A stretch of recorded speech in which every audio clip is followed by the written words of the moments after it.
There's no doubt that Fe is a good-looking game. Everything about its presentation is eye-catching, an art style that I haven't seen before that makes everything look magical. Just like how the art style doesn't really fall into a category, the game itself is a part of a lot of different genres. It's kind of an open-world game with a platforming feel to it. It's a collectathon of sorts, with giant pink crystals hidden throughout the map.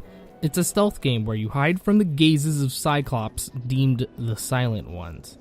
It's this melting pot of ideas that ultimately feels too familiar. As unique as the art style is, the gameplay is so uninspired. This can be narrowed down to a couple of things.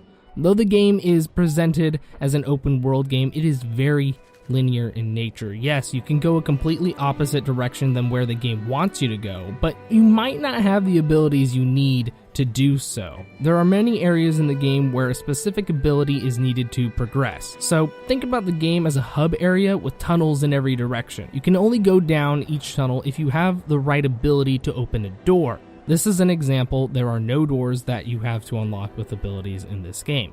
So even though the world is open, it's not really. And it's not a Metroidvania either, because you don't fill out a map and backtrack to locations because you have a new ability to open up the world more. It's a very directed game where it says, go this way and you can continue. The most egregious part of this linearity is the journey to take to objectives. Yes, this is kind of an open world game, but there's only one path to take. So even though you might feel like you are in this magical forest, there is a very obvious yellow brick road laid out for you that is very easy to follow.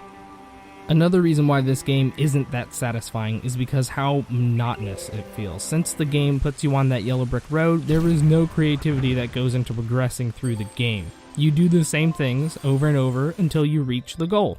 Whether it's jumping up trees or bouncing off flowers, nothing feels new. It also doesn't help that there is a very limited soundtrack for the game. So not only are you doing the same actions over and over, the same music is playing, which creates this lump memory of playing the game with little to distinguish itself from different segments of the game.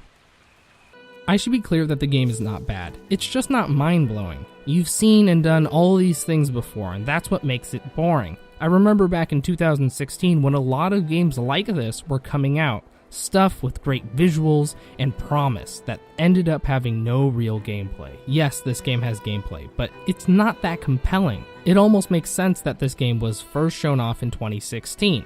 I would say this game is a contemporary with No Man's Sky, a game that looked incredible but didn't deliver. Obviously, No Man's Sky is a crazy situation that doesn't apply to this game, but for me, they were the same. It's really too bad this game isn't better. It really could have been something special. So I'm going to have to throw it in my nope category. There is probably no situation where you should play this game. Even if EA decided to give it out for free, it would be a waste of time to boot it up. It has cool sounds, interesting visuals, but there's nothing about playing the game that makes it stand out.